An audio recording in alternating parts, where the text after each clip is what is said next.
Hello everyone.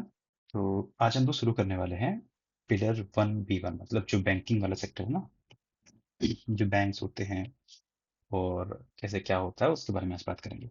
ठीक है, तो एक तो रिजर्व बैंक ऑफ इंडिया है, आरबीआई हमारा सेंट्रल बैंक है।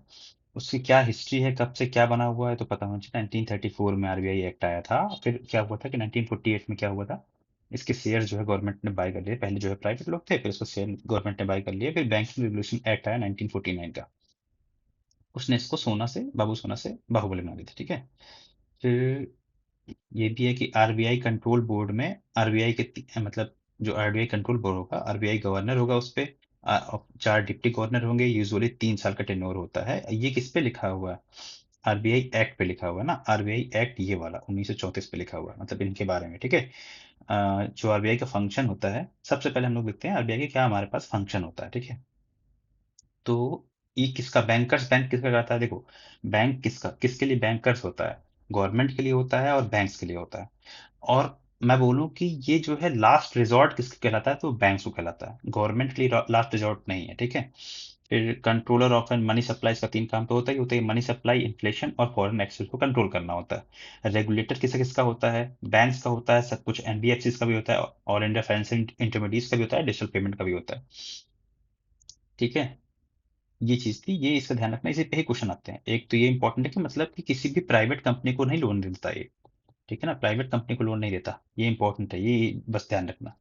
फिर हम लोग देखते हैं कि हमारे इंडिया में कैसे जो है जो बैंक से कैसे फाइनेंशियल इंटरमीडिएट होता है। ठीक है, तो मेरे पास बैंक जो है वो मतलब दो पार्ट में डिवाइड होता है फाइनेंशियल इंटरमीडिएट। एक होते हैं बैंक्स, एक होते हैं नॉन बैंक्स। ठीक है, बैंक्स कौन से होते हैं? कॉमर्शियल बैंक्स होते हैं, एक कोऑपरेटिव बैंक्स होते हैं। कॉमर्शियल बैंक्स कौन थे? Public banks, private banks, foreign banks. अब फिर एक डिफरेंशियल बैंक्स भी होते हैं। डिफरेंशियल बैंक्स में हम लोग 3 4 चीज पढ़ते हैं। एक रीजनल रूरल बैंक्स हो गया, लोकल एरिया बैंक्स हो गया, स्मॉल फाइनेंस बैंक्स हो गया, और पेमेंट बैंक्स हो गया। और साथ ही साथ में इसमें क्या होता है कि नॉन बैंक्स में देखते हैं। नॉन बैंक्स में हमारे पास 2 पार्ट में होता है। एक होता है ऑल इंडिया फाइनेंशियल इंटरमीडिएट, जिसमें EXIM, NABARD and national housing board, SIDBI हो गया, और नामाफाइड हो गया। और एक हो गया नॉन बैंक फाइनेंशियल कंपनीज होती हैं, जो कंपनीज एक्ट में जो रजिस्टर्ड होती हैं। ठीक है, अब हम लोग इन्हीं को ही धीरे धीरे पढ़ेंगे। ठीक है, तो अब शुरुआत करते हैं अपन लोग किससे? शेड्यूल बैंक से। ठीक है, शेड्यूल कॉमर्शियल बैंक यहाँ पे होता है। शेड्यूल बैंक, शेड्यूल बैंक होते हैं जो सेकंड शेड्यूल में जो लिखा होता है, ये वो वे सभी बैंक जिनका नाम आरबीआई एक्ट 1934 के सेकंड शेड्यूल में लिखा होता है, उनको हम लोग शेड्यूल बैंक कहते हैं। ठीक है ना, इनके लिए कुछ इनिशियल कंडीशन भी है कि इनके पास एक तो ये चीज है कि 5 लाख के आसपास जो है पैसा होना चाहिए, रिजर्व होना चाहिए, और साथ ही साथ में कि आरबीआई के अनुसार वो जो है नॉट हार्मफुल है। ठीक है, उनको हम लोग शेड्यूल बैंक्स कहते हैं। शेड्यूल बैंक्स में पता है ना कि मतलब उनको ज्यादातर प्रॉफिट मिलता है, ये सब कुछ। ठीक है, फिर आता है, मैं इसके बाद फिर ये सब कुछ पढ़ने की जरूरत नहीं है। फिर इसका सीधे मेरे पास आता है कि प्राइवेट सेक्टर बैंक्स कौन से होते हैं। प्राइवेट सेक्टर बैंक्स ज्यादा अच्छा कर रहे हैं, ये भी ध्यान रखना। ठीक है ना, as compare to the public sector banks. Private sector banks अच्छा अच्छे से काम कर रहे हैं, यही लिखा हुआ है। फिर हमारे पास एक आता है कि हम लोग कितना शेयर कर सकते हैं, मतलब कि कितना परसेंट शेयर जो है उसका समझ रहे हो मैं क्या कहना चाह रहा हूँ? तो क्या होता है, जो हमारे पास जो पब्लिक सेक्टर बैंक होता है, मतलब फॉरेन बैंक्स किसे कहते हैं? पहली बात तो फॉरेन बैंक्स किसे कहते हैं? जिसका जो है 50% से ऊपर शेयरिंग जो है फॉरेनर के पास हो, तो उसको फॉरेन बैंक कहते हैं। अब foreigner can buy up to 20% shares in public sector bank. सबसे इंपॉर्टेंट चीज है, याद रखना। 20% पब्लिक सेक्टर बैंक में, 49% without government approval private banks में, और विद गवर्नमेंट अप्रूवल के साथ ये 74% तक पहुंच सकते हैं। ठीक है, फिर अब इसके बाद ही लास्ट में जो है मैंने बोला ना कि प्राइवेट सेक्टर बैंक भी हो गया, अब फॉरेन बैंक्स भी हो गए, और फिर लास्ट में मेरे पास आता है डिफरेंशियल बैंक। डिफरेंशियल बैंक्स में पढ़ता हूँ। डिफरेंशियल बैंक्स 2 प्रकार के होते हैं, 4 प्रकार के मैंने पढ़े थे differential banks. Differential banks basically वो वाले बैंक्स होते हैं जिनमें 75% जो है पीएसएल होता है, प्राइवेट सेक्टर लर्निंग जो है 75% तक होनी चाहिए उनकी। ठीक है, तो अब सबसे पहले देते हैं, 2 कंपेरिजन देते हैं, एक रीजनल रूरल बैंक और एक लोकल एरिया बैंक।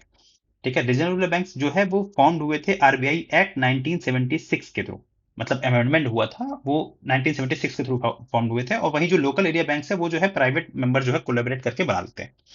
ऐसे ही मेरे पास स्मॉल फाइनेंस बैंक है और पेमेंट बैंक है। इन दोनों बाद में चलते हैं, एक बार थोड़ा रीजनल रूरल बैंक के बारे में थोड़ा पढ़ लेते हैं। और अभी एक स्कीम आई है कि हर स्टेट के पे जो है एक रीजनल रूरल बैंक होगा। तो इसके अनुसार क्या हुआ कि 1 से 98 regional rural bank, 28 regional rural bank में आरआरबीज में कन्वर्ट कर दिया गया, मर्ज कर दिया गया। ठीक है, तो ministry of finance has notified that amalgamation of regional rural banks on the principle of one state one regional rural bank, ठीक है, एक स्टेट के पास एक रीजनल रूरल बैंक होना चाहिए, ठीक है। तो ध्यान रखना किस किस स्टेट के पास नहीं है, गोवा और एक सिक्किम, इन दोनों के पास जो है आरआरबीज नहीं है, ठीक है। दो यूनियन टेरिटरीज यूटीज के पास है, 28 26 स्टेट और 2 यूटीज में है अभी तक, ठीक है। अबाउट आरआरबीज, तो आरआरबीज जो है establish under the RRB act 1976, ठीक है। और ऑब्जेक्टिव टू क्रिएट अल्टरनेटिव, ये तो पता ही है, 75% तक जो है लोगों को पैसा देना। ऑनरशिप कैसे स्ट्रक्चर होता है इनका, सेंट्रल गवर्नमेंट का 50% होता है, स्टेट गवर्नमेंट का 15% होता है और स्पॉन्सर बैंक का 35% होता है। ध्यान रखना, ठीक है ना, सेंट्रल गवर्नमेंट 50%, फिर स्पॉन्सर बैंक का 35%, ये मैं नहीं पता, अभी पहली बार पढ़ रहा हूँ। और इसका पीएसएल कितना होता है, 75%, और सब कुछ जो है नॉर्मल बैंक की तरह होता है, ठीक है ना। सीएलआर और एसएलआर एप्लीकेबल होता है, और regulated by the RBI, supervision of NABARD, वो तो मैं बताऊंगा अभी, ठीक है। ये भी ध्यान रखना कि आरबीआई के द्वारा और नाबार्ड के द्वारा जो है सुपरविजन किया जाता है। लोकल एरिया बैंक्स में बस इतना याद रखो कि लोकल एरिया बैंक होगा, प्राइवेट लोग जो है मिलकर के बनाए होंगे। फिर मेरे पास दूसरा डिफरेंशिएशन करना है स्मॉल फाइनेंस बैंक्स में और पेमेंट बैंक्स में। स्मॉल फाइनेंस बैंक्स क्या होते हैं, पूरी टोटली तरीके से जो शेड्यूल कमर्शियल बैंक होते हैं ना, उसकी तरह होते हैं। सिर्फ एक ही डिफरेंस ये होता है कि जो इनका जो पीएसएल है, ठीक है, वो जो है 75% होता था अभी तक में, इस साल जो है उसको 60% कर दिया गया है, ठीक है। यहाँ पे लिखा होगा देखो, इस बार जो पीएसएल जो है 60% कर दिया गया है इनका, ठीक है। अच्छा, पीएसएल क्या होता है, प्रायोरिटी सेक्टर लेंडिंग जो है, जो डोमेस्टिक कमर्शियल बैंक्स होते हैं या फिर जो फॉरेन बैंक्स होते हैं, उनका जो है 40% के आसपास होता है। फॉरेन बैंक जिसकी 20% से 20 से ज्यादा ब्रांचेस है, उनका 40% होता है। ए एन बी सी क्या मतलब क्या है मेरे को नहीं पता। और फॉरेन बैंक जिनका 20 से कम ब्रांचेस होता है, उनके लिए 40% होता है, और 32%, उसमें थोड़ा ये दिक्कत होती है, 32% एक्सपोर्ट क्रेडिट होता है, और 8% जो है any other priority sector lending पे होता है, ठीक है। अब हम चलते हैं कि स्मॉल फाइनेंस बैंक में बता दें कि सेम टू सेम वही चीज होता है, लेकिन एक क्वेश्चन यहाँ पे आता है कि इनकरेज करता है एंटरप्रेन्योर्स को to set up the business particularly in the rural area. तो ये ध्यान रखना, ये नहीं है कि किसी को इंकरेज नहीं करेगा, बस वो पैसा देने से मतलब है, और वो इंटरेस्ट में, कम इंटरेस्ट में, ज्यादा इंटरेस्ट में दे सकता है। अब आते हैं पेमेंट बैंक्स में। पेमेंट बैंक्स में जितना मतलब मैंने पता है कि पेमेंट बैंक एक्चुअली में होते क्या है कि जो मतलब कि पैसे लगा करके, जैसे कि गवर्नमेंट सेक्टर पेमेंट बैंक पता है ना, ठीक है। अब मुझे बस इतना पता है कि पेमेंट बैंक्स कैसे डिफरेंट होते हैं जो नॉर्मल बैंक्स होते हैं, उनका मैंने याद किया हुआ है, एलसीडी। एलसीडी से मतलब क्या हुआ कि ये जो है लोन नहीं दे सकते, और सी से मतलब क्या हुआ कि ये क्रेडिट कार्ड नहीं दे सकते, और डी से मतलब क्या हुआ कि डी से क्या था कि ये जो है डिमांड डिपॉजिट, हाँ, ये सिर्फ डिमांड डिपॉजिट ही एक्सेप्ट करेंगे, ठीक है। डिमांड डिपॉजिट एक्सेप्ट करेंगे, फिक्स डिपॉजिट एक्सेप्ट नहीं कर सकते, ठीक है। ये दिमाग में रखना, मैं जितना बोला हूं बस उतना ध्यान रखना कि यही बस है कि ये चीज नहीं कर सकते हैं। अगर क्वेश्चन पूछ लिया कि सी आर आर और एस एल आर अवेलेबल है, एप्लीकेबल है, तो कह देना हाँ, ठीक है। ये चीज बस नहीं कर सकते, और सब कर सकते हैं, ठीक है ना। जैसे मैंने बोला कि एलसीडी, डी से मेरे पास एक और चीज भी है कि एनआरआईज नहीं, एनआरआई से पैसा नहीं ले सकते। No fix deposit, only demand deposit होता है, और वो भी सिर्फ मैक्सिमम बैलेंस जो है 2 लाख पर पर्सन होना चाहिए, ठीक है। अब पूछ ले कि पीएसएल है कि नहीं, इसके लिए पीएसएल भाई, जब वो लोन ही देता तो प्राइवेट सेक्टर लैंड हो ही नहीं सकती है, वो प्राइवेट सेक्टर लैंड हो ही नहीं सकती है। अब जब हम लोग जब एनबीएफसी की बात करेंगे ना, तो यहीं पे केस चेंज हो जाता है कि जो डिमांड डिपॉजिट की जगह जो है, वो लोग बोलते हैं कि सिर्फ तुम टाइम डिपॉजिट, वो सॉरी टाइम डिपॉजिट को है, तो वो बोलते हैं कि तुम सिर्फ डिमांड डिपॉजिट लोगे। जो भी एनबीएफसी जो है ना, जो लोन देती हैं, तो उनको बोलता है कि सिर्फ तुम डिमांड डिपॉजिट लोगे, वो सॉरी, सिर्फ तुम टाइम डिपॉजिट लोगे, डिमांड डिपॉजिट नहीं लोगे, ठीक है। अब मुझे समझ में आया कि ये लोग पैसा कैसे कमाएंगे। तो सीआरआर एप्लीकेबल होता है, एसएलआर इनके पास एप्लीकेबल होता है। इसमें ये होता है कि 75% जो है इनको अपने पैसे का जो है गवर्नमेंट सिक्योरिटीज या फिर ट्रेजरी बिल्स में जो है खर्च करना पड़ेगा। बचा हुआ 25% इनको डिपॉजिट करना पड़ेगा शेड्यूल कमर्शियल बैंक्स में, ठीक है। अब अगर आरबीआई खुश होता है तो 5 साल बाद इनको पेमेंट बैंक्स को स्मॉल फाइनेंस बैंक में कन्वर्ट कर सकता है, और अगर आरबीआई इनसे खुश होता है तो इनको जो है 5 साल बाद जो है वो मतलब नॉर्मली जो है कॉमर्शियल बैंक में कन्वर्ट करता है। अभी जो है रिसेंटली एक न्यूज है कि एक एयू बैंक है, जो S S S F B था, उसको उन्होंने कॉमर्शियल बैंक में कन्वर्ट कर दिया है, ठीक है। इतना हो गया। फिर ये है एक, ये पीएसीएस होता है, पीएसीएस, ध्यान रखना ये क्रेडिट सोसाइटी है, स्टेट गवर्नमेंट के अंदर, स्टेट गवर्नमेंट इसको रेगुलेट करती है, और ये बैंक नहीं है। तेरे को पता है कि मैं पीएसीएस किसकी बात कर रहा हूँ, ठीक है। और इंडियन पोस्ट पेमेंट सिस्टम एक पेमेंट बैंक है। अभी तक टोटल कितने पेमेंट बैंक्स है, ये बताता हूँ मैं, 1 मिनट। उफ, हाँ, अभी तक मेरे पास कितने पेमेंट बैंक्स हैं, फिलहाल अभी करंटली कितने पेमेंट बैंक, जैसे एयरटेल पेमेंट बैंक हो गया, फिनो पेमेंट बैंक हो गया, जियो पेमेंट बैंक हो गया, एनडीएलएस पेमेंट बैंक हो गया, इंडिया पोस्ट पेमेंट बैंक, ये पुराना है, ध्यान रखना। About India post payment bank 2018 में स्टैब्लिश हुआ था, 100% ऑन बाय द गवर्नमेंट। ठीक है, और इसके कितने अकाउंट होते हैं? सरल, सुगम और सफल। ये तीन तरह के इसके अकाउंट होते हैं। ठीक है, सरल, सुगम, सफल। सरल, सुगम, सफल, सरल, सुगम, सफल। ठीक है, फिर इसके बाद आता है मेरे पास कोऑपरेटिव बैंक्स। एक ये डिजिटल बैंक का ध्यान रखना कि डिजिटल बैंक जो है एस्टेब्लिश करने के लिए कहा गया था नीति आयोग द्वारा। ठीक है, डिजिटल बैंक सिर्फ और सिर्फ जो है किसको अवेलेबल है, डिजिटल बैंक किसको अवेलेबल है, देखो दिखाता हूँ क्या है डिजिटल बैंक के बारे में, यहाँ पे लिखा हुआ। डिजिटल बैंक यूनिट जो है बजट 2022 में लाया गया था, कि इसने कहा था कि हम लोग 75 डिजिटल बैंक जो है वो बनाएंगे। और इसमें किसी भी और ध्यान रखना कि सिर्फ जो है किसके लिए था, शेड्यूल कॉमर्शियल बैंक के लिए था। डिजिटल बैंक जो है सिर्फ शेड्यूल कॉमर्शियल बैंक के लिए था। शेड्यूल कॉमर्शियल बैंक में भी इनको हटा देना। ठीक है, regional bank, local area bank, इन सबको हटा देना एक्सेप्ट दोनों को। ठीक है, तो मैं हो गया, ये डिजिटल डिजिटल बैंक हो गया, नीति आयोग ने सजेस्ट किया हुआ था। अब बजट 2022 में जो है कुछ जो है डिजिटल बैंक लाने की बात हुई थी। अब आता है कोऑपरेटिव बैंक्स। कोऑपरेटिव बैंक्स और कमर्शियल बैंक्स में इतना अंतर होता है, जैसे कि और सारे बैंक जो है वो तो अलग चीज है, कोऑपरेटिव बैंक्स भी सहायता के लिए होते हैं। यहाँ पे एक चीज डिफरेंट होता है कि भाई हर एक पर्सन के लिए who aims to help the commercial, इनके पास जो है जितने भी इसके शेयर होल्डर्स होते हैं उनका एक वोट होता है। ठीक है ना, one person have one vote. ठीक है, और क्या डिफरेंस होता है, ये सब कुछ ठीक है, ये देखना, वन शेयर होल्डर है वन वोट। ठीक है, फिर इसके बाद क्या होता है, कोऑपरेटिव बैंक जो है दो टाइप में होते हैं। एक होता है कि मल्टी स्टेट हो गया, अर्बन, ठीक, मतलब अर्बन और रूरल, बस याद रखो, अर्बन और रूरल। ठीक है, अर्बन जो बैंक्स होते हैं, अर्बन कोऑपरेटिव बैंक्स होते हैं। रूरल ही, बस एक रूरल ही एक कोऑपरेटिव बैंक है जिसको जो है रूरल कोऑपरेटिव बैंक कहा गया, रूरल कोऑपरेटिव बैंक थी, इसको बस जो है आरबीआई एंड स्टेट लेजिस्लेटर वो जो है पूरा पूरा इसको कंट्रोल करते हैं। आरबीआई की तरफ से कौन होता है, नाबार्ड होता है, ध्यान रखना, नाबार्ड होता है। ठीक है, वो उसको रेगुलेट करता है, लेकिन आरबीआई के रेगुलेशन में होता है। ठीक है, फिर उसके बाद आता है मेरे पास rural cooperative banks. Rural cooperative banks में कैसे क्या होता है, तो ये एक पीएसीएस हो गया, मैंने बोला ना ये बैंक्स नहीं होते हैं।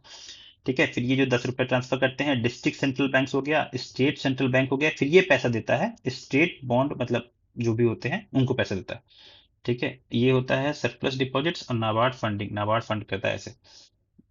ये थोड़ा सा ध्यान रखना। ठीक है, कोऑपरेटिव बैंक पता है ना, कोऑपरेटिव बैंक क्या होता है, बस क्या डिफरेंस होता है ये पता होना चाहिए। फिर उसके बाद आता है non bank financial intermediates, non bank financial institutes. अब आते हैं इसमें नॉन बैंक फाइनेंशियल इंस्टीट्यूट्स क्या होते हैं, ये ऐसे बैंक्स, ऐसी कंपनी जो कि रजिस्टर्ड है कंपनी एक्ट के थ्रू। ठीक है ना, regulated and supervised by RBI under the RBI act 1934 के थ्रू जो है रेगुलेट करता है, आरबीआई करता है। अच्छा, तो ठीक है, फिर इसमें ये क्या है, क्या होता है, क्या अलग होते हैं इनमें? बेसिकली इसको मैंने याद किया हुआ था, सी आर आर, मतलब पिछली बार एल था ना, अब जो है सी आर आर हो गया, सी और डी हो गया। सी से मेरे पास क्या हुआ कि ये लोग जो है क्रेडिट कार्ड इशू नहीं कर सकते हैं, बशर्ते एक ऐसे नॉन बैंक फाइनेंशियल कंपनीज जो कि डिपॉजिट टेकिंग हो वो कर सकती है। वो सब कुछ कर सकती है, देखिए डिपॉजिट टेकिंग जो एनबीएफसी है वो कर सकती है, सब कुछ कर सकती है। सी के बाद फिर डी हो गया, ये लोग जो है can not accept demand deposit, only only time deposit. ठीक है, ध्यान रखना, टाइम डिपॉजिट किसको अलाउड है, वो जो मैं ओनली बोलूंगा ना वो भी सिर्फ इसी बस को अलाउड है, नॉन बैंक फाइनेंशियल कंपनीज को। ठीक है, सीआरआर इनको अलाउड नहीं होता, ओनली एसएलआर अलाउड होता है, वो भी किसको, इसको अलाउड होता है, नॉन बैंक जो फाइनेंशियल कंपनीज है ना डिपॉजिट वाले। और ध्यान रखना डीआईसीजीसी जो एक इंश्योरेंस होता है ना, इंश्योरेंस प्रोवाइड करते हैं, वो जो है एप्लीकेबल नहीं होता नॉन बैंक फाइनेंशियल कंपनीज के लिए। फिर आता है कि कुछ नॉन बैंक फाइनेंशियल कंपनीज जो आरबीआई होल्ड करता है, कुछ जो है जो सेबी होल्ड करता है, कुछ मिनिस्ट्री ऑफ कॉर्पोरेट अफेयर्स की जो है वो निधि कंपनी है। ठीक है, ये होल्ड करती है। ठीक है, सेबी के पास कौन कौन से स्टॉक ब्रोकर्स, स्टॉक्स नाम है, स्टॉक ब्रोकर्स, म्यूचुअल फंड हो गया, रिट्स हो गया, इनवाइट्स हो गया, इन्वेस्टमेंट बैंक हो गया, venture capital fund, venture capital fund. ठीक है, देखो अब वीसीएफ, एक ये क्या है, ये क्या है, डिजिटल डिजिटल लेंडिंग होती है इसमें। और ये खासकर एमएसएमईज को पैसे देते हैं, एमएसएमईज को पैसे देते हैं। ये इंपॉर्टेंट ध्यान रखना, ठीक है, बहुत एमएसएमईज को ये फंड करता है।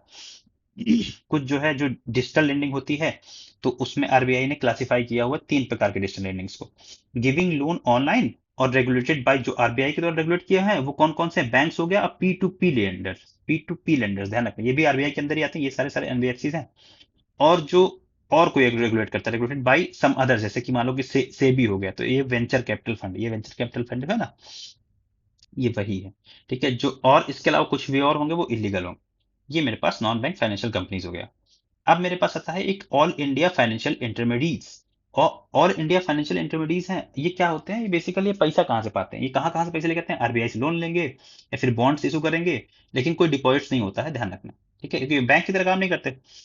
और फिर ये लोग लोन देते हैं किसको, लोगों को लोन देंगे, एनबीएफसी को लोन देंगे, मतलब पैसा वैसा वहां से कमाएंगे। अभी कितनी एआईएफएज है हमारे पास, एक एक्जिम है, नाबार्ड है, नेशनल हाउस बैंकिंग है, सिडबी है, नावा फाइड एक नया आया हुआ है। सब के सब गवर्नमेंट ऑन्ड है, सिर्फ एक छोड़ करके सिडबी, कौन सा है वो, एसबीआई और एलआईसी द्वारा वो शेयर होल्डिंग है। ठीक है, अब इनके पास एक खुद खुद के एक मतलब फंड होते हैं, जैसे कि नाबार्ड का मेरे पास फंड हो गया RIDF, rural infra development fund. तो मान लो कोई भी जो बैंक है जो पैसे जो है मतलब अपने पीएसएल नॉर्म्स को फुल नहीं कर पा रहा है, तो वो फंड अपना पैसा कहाँ डालेगा, RIDF में। ऐसे ही जो है नेशनल हाउसिंग बैंक है, NSB है, इसका एक इंडेक्स होता है, वो मतलब इंडेक्स इशू करता है कि हाउसिंग सेक्टर में इन्फ्लेशन लाइक मतलब रेसिडेंस इंडेक्स है। अभी इसके अंदर कोई अभी तक अकाउंट नहीं था, तो इस बार जो है मतलब इस बार क्या बहुत पहले से आ चुका है, UIDF आ चुका है। ठीक है ना, वो भी ये भी वहीं से ही पैसे लेगा, जो पीएसएल शॉर्टफॉल हुआ उसके अंदर वो इसी के अंदर पैसे डालेंगे। फिर मेरे पास सिडबी आ गया, सिडबी का क्या काम होता है, सिडबी और सेबी में अंतर है, ठीक है, ध्यान रखना, सीडबी को तुम सेबी मत समझ लेना। नावाफाइड जो है वो इंफ्रास्ट्रक्चर डेवलपमेंट को लेकर के होगा। ठीक है, इसके अलावा कुछ भी नहीं पढ़ना है, सारे क्वेश्चंस यहाँ पे देख लो, कर लेते हैं एक बार। कि find the correct statement of the short term credit जो होता है deliver to the agriculture sector, जो है मतलब digital centre cooperative banks deliver more credits. ध्यान रखना, मतलब ये बोल रहा है कि डीसीसीबी जो है वो ज्यादा क्रेडिट देंगी रीजनल रूरल बैंक से, मतलब शेड्यूल कमर्शियल बैंक से। तो वो तो गलत ही है ना, शेड्यूल कमर्शियल बैंक ही सबसे ज्यादा लोन देता है बेसिकली। ठीक है, one of the most important function of DCCB is provide the fund to the public, PACS, हाँ तो ठीक है ना, बी ऑप्शन सही हो गया। RBI regulate the commercial bodies in matters of, मतलब किन किन मैटर्स में जो है आरबीआई जो है रेगुलेट कर सकता है, तो लगभग लगभग सभी तो है, liquidity of the assets, branch expansion, major merger of bank, winding of banks, इन सब में आरबीआई रेगुलेट कर सकता है। RBI act as a bankers bank. ठीक है ना, बैंकर्स बैंक बोला हुआ है, किसके लिए होगा, सिर्फ और सिर्फ बैंक के लिए होगा, बैंकर्स बैंक। ठीक है, वो बैंक के लिए होगा, गवर्नमेंट के लिए होगा, लेकिन लास्ट रिजॉर्ट सिर्फ किसके लिए होगा, बैंक के लिए होगा। ठीक है, other banks retain their deposits with the RBI, ठीक है, ये भी सही है। The RBI lends fund to the commercial banks in time of need, ठीक है, ये भी सही है। RBI advise the commercial banks to on monitoring matters, ये भी सही है, ऑल के ऑल सबके सबके सही है। ठीक, consider the following events, first क्या हुआ है, डेमोक्रेटिक इवेंट, कम्युनिस्ट पार्टी जो है बनी हुई थी। ये एग्जैक्टली exactly याद रख लो, मुझे क्या याद रखना है कि 1955 में मेरे पास एसबीआई बना हुआ था, 1934 में मेरे पास 34 में मेरे पास क्या बना हुआ था, आरबीआई बना हुआ था, और एलआईसी कब बनी हुई थी वो भी थोड़ा याद रख लो। ठीक है, देखो फर्स्ट डेमोक्रेटिक इलेक्ट्रिक कंपनी कब बनी थी, 1957 में, एसबीआई मेरा 1955 बना हुआ था। ये तो ठीक है, अलग चीज है। Find the correct about the payment banks, mobile telephones companies and super chains that are owned controlled by the residents are eligible to the promote payment banks. ठीक है, payment banks can issue both credit card and debit card, यही तो बोलता हूँ ना कि क्या कैसे कहते हैं, LCD। ठीक है ना, सी से जो है क्रेडिट कार्ड वो इशू नहीं कर सकता। ठीक है, payment banks can not undertake lending activities, ये भी ठीक है, तो 1 and 3 से हो गया। ठीक है ना, what with the purpose of the setting up of an small finance banks in India to supply the credit to the small financial units, to supply the credit, ये तो ठीक है कर लोगे ना। इनकरेज, ये तो अभी किया हुआ है ना, इनकरेज नहीं करने के लिए। ठीक है ना, अर्बन कोऑपरेटिव बैंक्स क्या होते हैं, they are supervised and regulated by the local board और setup by the state government. Urban cooperative bank की बात हो रही भाई, बिल्कुल नहीं, ये किसके द्वारा होता है, नाबार्ड के द्वारा, मतलब आरबीआई करता है लेकिन आरबीआई की जगह नाबार्ड करता है। ठीक है, they were issue shares and preference shares, ये तो ठीक है। दे क्या, they were brought under the preview of a bank regulation act जो है थ्रू अमेंडमेंट ऑफ 1996, यही तो बोला हुआ था भाई मैं। ठीक है, ये भी सही है। ठीक है, बी ऑप्शन हो जाएगा इसका 2 and 3। Which of the following grants direct credit assistant to the rural house holds, regional rural banks, मतलब क्या बोल रहा है कि which of the following grants direct credit assistant to the rural house holds, rural house holds को कौन कौन पैसे दे सकता है। ठीक है, रीजनल रूरल बैंक हो गया, ये दे सकता है। ठीक है, national bank for agriculture and rural development, ये देता है। लैंड डेवलपमेंट बैंक क्यों नहीं दे सकता भाई, सारे के सारे सही होंगे ना, 23 में का डी हो गया। सी है क्या? नावाफाइड नहीं देता? अच्छा हाँ सॉरी। नावाफाइड नहीं देता। ठीक ठीक ठीक ठीक ठीक। ठीक है, find the correct of the non bank financial companies के बारे में। दे can not engage in acquisition security issued by the government. ये कैसी बात कर दिया? क्या ये बात सच है? They can not accept demand deposits like the saving accounts. मैंने क्या बोला हुआ था? CRR और CD। ठीक है, तो क्या बोल, they can not accept the demand deposits like the saving accounts.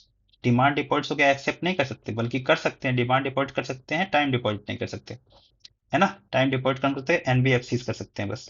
NBFCs तो हाँ, तो ये सही है ना कि नहीं, डिमांड डिपॉजिट नहीं कर सकते ना, बोल तो रहा हूँ मैं। डिमांड डिपॉजिट नहीं करते, ये दूसरा ऑप्शन मेरा गलत हो गया। ठीक है, और दोबारा क्या है? They can not engage in the acquisition of securities issue by the government. ये क्या बात हुई यार? क्यों नहीं कर सकते भाई? कर सकते हैं ये, ठीक है, NBFCs कर सकते हैं। They can not accept demand, but हाँ ये सही हो गया, बी ऑप्शन मेरा सही हो गया। ठीक है ना, central banks functions as the lenders of the last resort means what? वही तो पता ही बोल तो रहा हूँ मैं, बैंक के लिए जो है, industry bodies when the fail to borrow from the sources hang temporary. इसकी बात है ट्रेड एंड इंडस्ट्रीज, ठीक है, landing to the government finance, ये गवर्नमेंट के लिए नहीं होता है।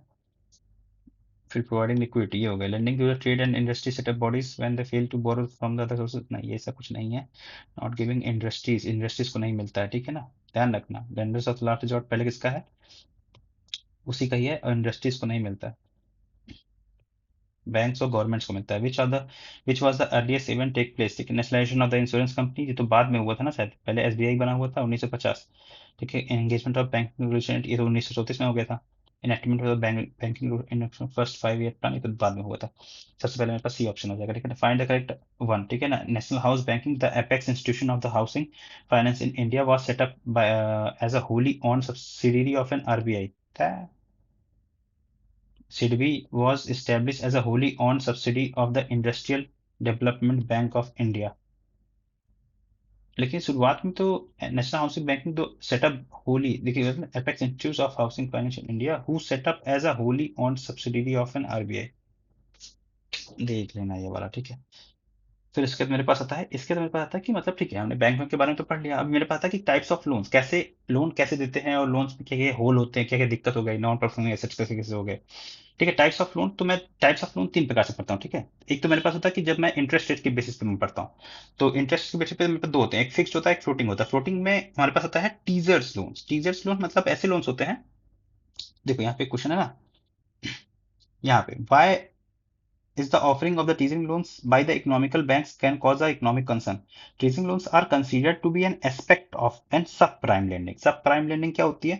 A lending practice in which loan is given to those borrowers who have low credit rating, ठीक है, it is not related to the experience और experience, ठीक है, मतलब जो कि मतलब खत्म इंसान है उनको जो है पैसा देना, ये उसी से रिलेटेड है थोड़ा बहुत। फ्लोटिंग मतलब ये होता है कि मतलब चेंज होता रहता है, कि समय के अनुसार चेंज होता रहेगा, कि मान लो कि इन्फ्लेशन बढ़ गया तो फिर जो है मार्केट रेट के अनुसार चेंज होगा ना, मार्केट बढ़ गया तो उसका इंटरेस्ट भी बढ़ जाएगा।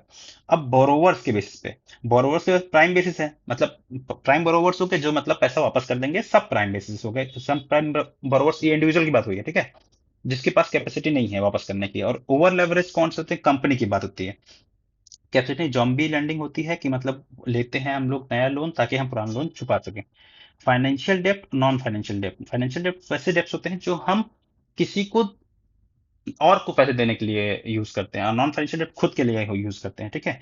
फिर ये 3 टर्म्स प्लीज याद रखना, 3 टर्म्स, ये तीनों के तीनों कौन कौन से हो जाएंगे? कि ये इंडस्ट्रियल कवरेज रेशियो, अगर एक से ज्यादा है तो इसका मतलब अच्छी कंपनी है, एक से कम है तो मतलब खराब कंपनी है। ट्विन बैलेंस शीट सिंड्रोम, मतलब कि फिजिकल डेफिसिट्स और करंट अकाउंट डेफिसिट दोनों के जो है खत्म होने चाहिए, ठीक है ना। सिंडिकेट लेंडिंग, एक साथ जो है लेंडिंग करते हैं, वो इंपॉर्टेंट है। सिंडिकेट लेंडिंग क्वेश्चन आया हुआ था कि कई सारे बैंक जो है वो एक साथ जो है लोन देते हैं किसको, किसी पर्सन को, अगर ये फेल कर गए तो तीनों के ऊपर रिस्क जाएगा, ठीक है ना। Syndicate lending spread the risk of borrower default across many lenders, ठीक है। सिंडिकेट, ये ध्यान रखना, क्वेश्चन बेसिकली पढ़ना होता है इसमें, ठीक है। फिर अब आता है हम लोग का एनपीए, एनपीए में हम लोग का SM0 रखना, मतलब कैसे कैसे हम लोग पढ़ते हैं। SM0 हो गया जब 30 दिन तक होता है, फिर 60 दिन तक के लिए SM1 हो गया, फिर SM2 होता है जब 90 दिन तक के लिए होता है। 90 दिन से ऊपर गया तो NPA हो गया। 90 दिन से ऊपर होने के बाद फिर वो, और मतलब नेक्स्ट 12 महीने तक रहा तो सब स्टैंडर्ड एसेट हो जाता है। फिर उसके अगले 12 महीने तक रहा डाउटफुल एसेट हो जाता है, और फिर उसके अगले 12 मतलब उसके अगले बाद जो है लॉस एसेट हो जाता है, खत्म हो जाता है वो। एक कुछ कुछ टर्म्स जो याद रखने हैं वो याद रखना है कि प्रोविजनिंग किसे कहते हैं।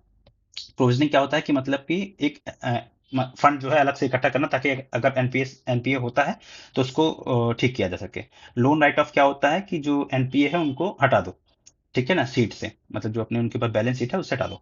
ठीक है, अब फिर उसके बाद क्या होता है कि measures to taking the NPA को हम लोग कैसे कम कर सकते हैं। Restriction the loans, OTS haircut, restructure loans और ओटीएस हेयर कट, ये सब ठीक है पता है। स्ट्रेस एसेट क्या होता है, सब कुछ जोड़ दो ना।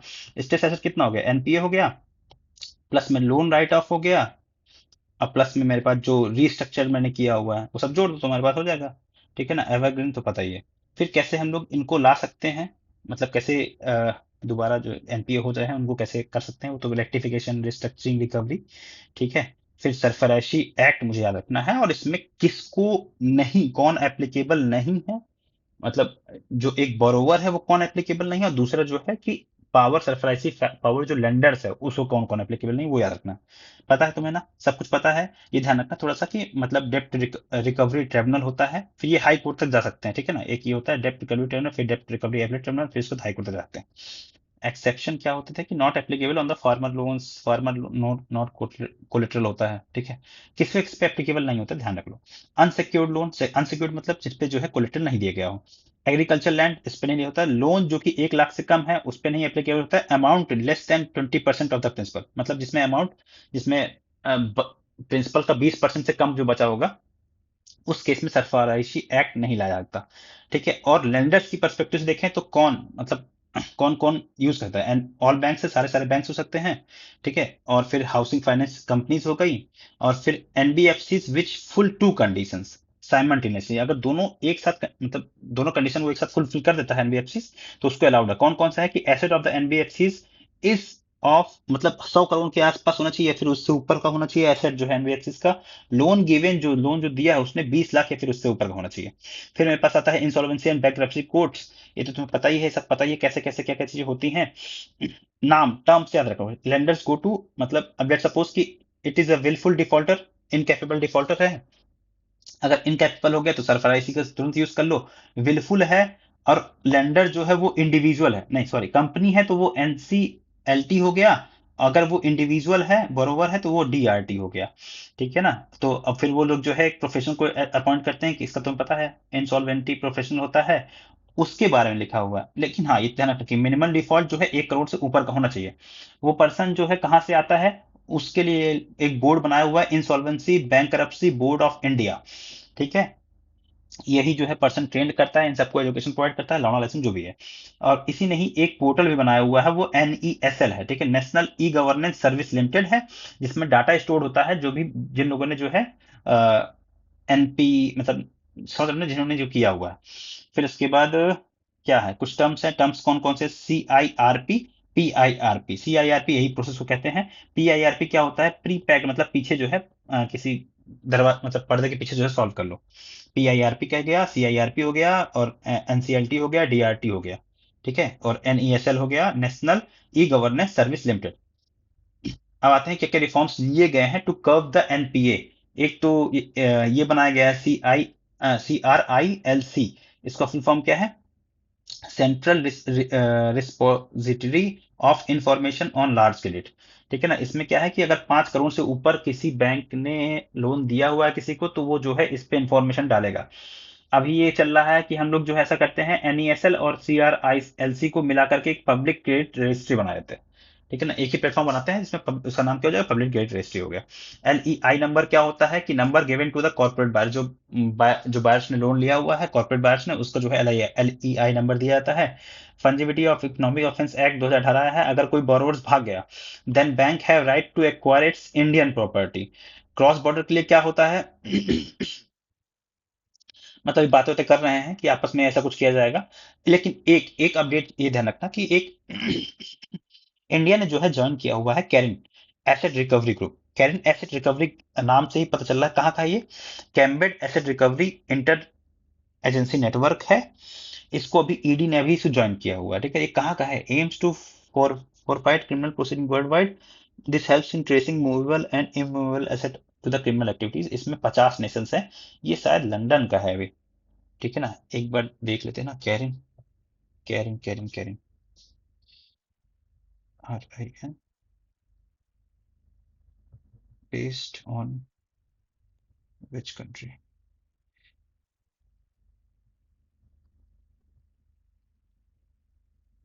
अरे यार कायरन बोला हुआ था मैंने।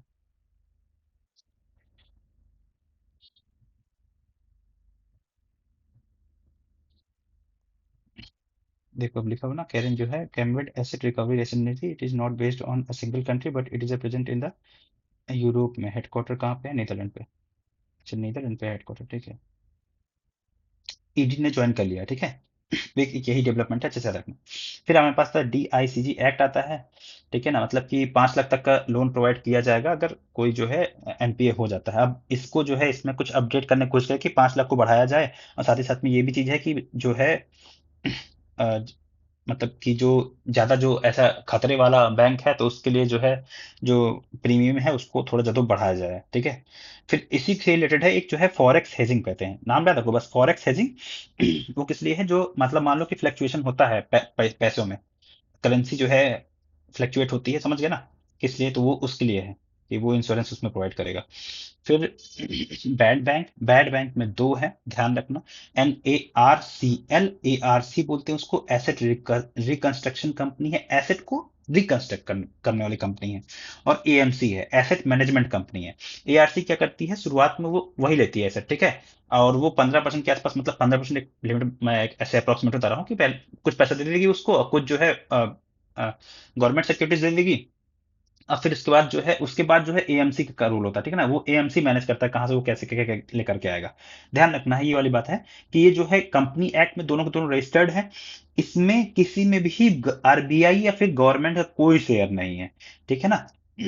एक में जो है, जो शायद ये एसेट ARC में है, उसमें जो है प्राइवेट बैंक्स जो है 49% है, और पब्लिक सेक्टर बैंक्स वो जो है 51% है। वहीं यहीं पे उल्टा हो जाता है, यहाँ पे पब्लिक सेक्टर बैंक है, किसके लिए, AMC के लिए। पब्लिक सेक्टर बैंक है वो जो है 49% है, और 51% जो है प्राइवेट सेक्टर बैंक है। बैसल थ्री नॉर्म्स पता ही है, ठीक है ना, कि मतलब कि रिकैपिटलाइजेशन करना पड़ेगा अगर तुम जो है 9% के आसपास जो है नहीं मेंटेन कर सकते हो तो।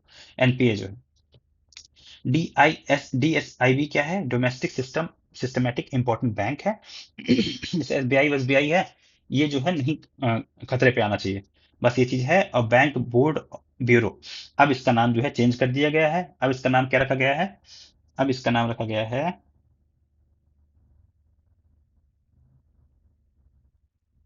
अब इसका नाम रखा गया है फाइनेंशियल सर्विस इंस्टीट्यूशन ब्यूरो, ठीक है। तो शुरुआत अभी क्या हुआ था कि एक high court, Delhi high court में केस गया था कि जो है बैंक बोर्ड ऑफ ब्यूरो को जो है वो ताकत नहीं है कि वो कुछ कर सकता है, मतलब।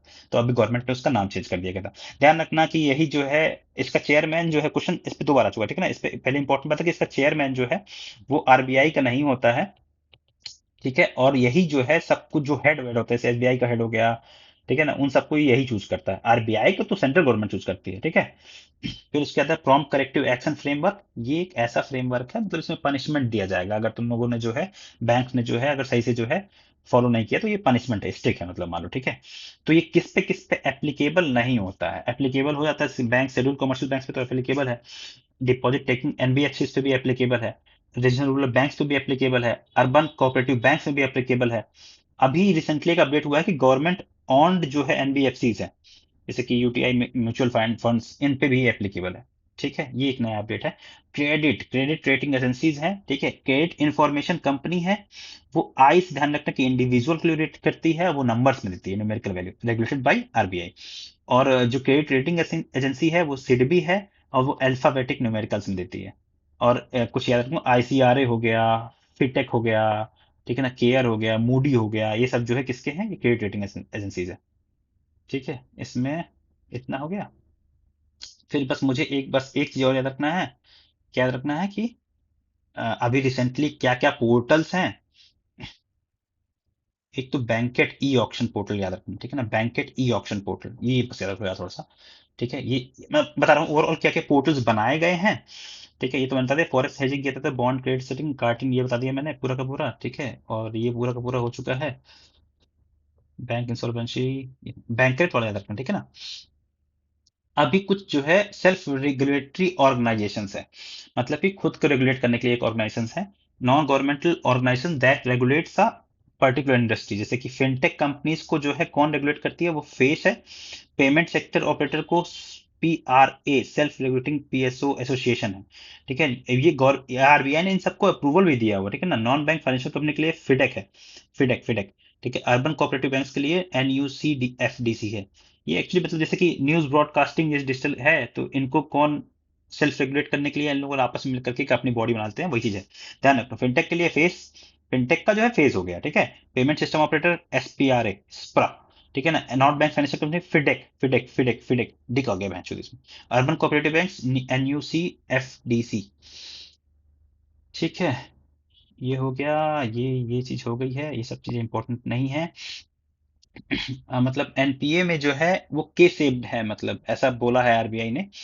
के सेप्ड कैसे हो गया कि मतलब कुछ कुछ सेक्शंस में एनपीए ज्यादा हो रहा है, कुछ कुछ सेक्शंस में एनपीए जो है वो बढ़ रहा है, बस इतना ध्यान रख लो। ठीक है, और एक इंपॉर्टेंट ध्यान रखना कि क्रेडिट कार्ड का जो इंटरेस्ट रेट जो होता है वो जैसे देखो बैंकिंग रेगुलेशन एक्ट 1949 के अनुसार कहता है कि ओनली आरबीआई के पास है डिसाइड करने का कि लोन इंटरेस्ट रेट कितना होगा। Court can not interfere in this, court इसमें इंटरफेयर नहीं कर सकती है। बैंक रेट अब देखते हैं, अब यहाँ पे क्या क्या पोर्टल्स है, बेसिकली कुछ पोर्टल्स है जो आरबीआई के हैं, और कुछ कुछ रिफॉर्म्स है। कौन कौन से पोर्टल्स है, इकट्ठा लिखा है मैंने, ठीक है। एक है ई कुबेर, वो तो पता ही तुम क्या होता है। उद्गम से क्या है, अनक्लेम्ड बैंक डिपॉजिट्स है। प्रवास से क्या हो जाएगा कि जो बैंक्स और एनबीएफसी को जो लाइसेंस चाहिए चाहिए वो है प्रवास। और दक्ष, दक्ष है, और एक और भी है दक्ष के साथ, कौन सा है, एक वी से करके है। दक्ष किस लिए है, monitoring the supervision of the banks NBFC, ठीक है। और एक मेरे पास वी से है, वी से पोर्टल कौन सा है भाई मेरे, वी से है दक्ष, दक्ष वी से कितना गया, दक्ष हो गया। और एक है उत्कर्ष, दक्ष और उत्कर्ष। उत्कर्ष किस लिए है, to supervise the RBI officers. Daksh जो है वो अभी तुमको बताया मैंने, ठीक है ना, सुपरविजन के लिए दोनों के दोनों यूज होते हैं। फिर इसके बाद मेरे पास है कि एक ईबी क्रे है करके, a website for e auction of assets attached by public sector banking. ईबरी दे है, ये भी थोड़ा ध्यान रख लेना, प्रोनाउंसिएट भी नहीं कर पा रहा हूँ। ठीक है, फिर इसके बाद अभी कुछ काम भी हो रहा है, मतलब कि जैसे कुछ पोर्टल से जो आरबीआई ने जो काम भी किया है, मतलब एआई वाई को इंक्लूड किया हुआ है। एक फ्री एआई एथिकल फ्रेमवर्क है, कि framework for responsible and ethical enablement of an artificial intelligence in the financial sector. और एक है mule Hunter AI. Mule Hunter AI ध्यान रखना, आरबीआई के हैं सबके सारे। Money mule, mule account means an innocent person, मतलब जैसे कोई अमीर आदमी जो है अपने गरीब वरीब की बेसिस पे अकाउंट ओपन बनाता है, उसी से डिपॉजिट करता है, उसको हम लोग म्यूल करते हैं, म्यूल कहते हैं, ठीक है। म्यूल हंटर एआई है। और एक सचेत पोर्टल है, मतलब मान लो किसी साथ फ्रॉड हुआ है तो जो है इस पोर्टल पे जाकर तुरंत जो है अपनी बात कहे। अब बैंकेट, बैंकेट ई ऑक्शन ध्यान रखना किस लिए है, कि मतलब कि let if any person default हो गया तो उसकी प्रॉपर्टीज के ऑक्शंस के लिए सरकारी बैंक ने ये पोर्टल बनाया हुआ है, ठीक है ना।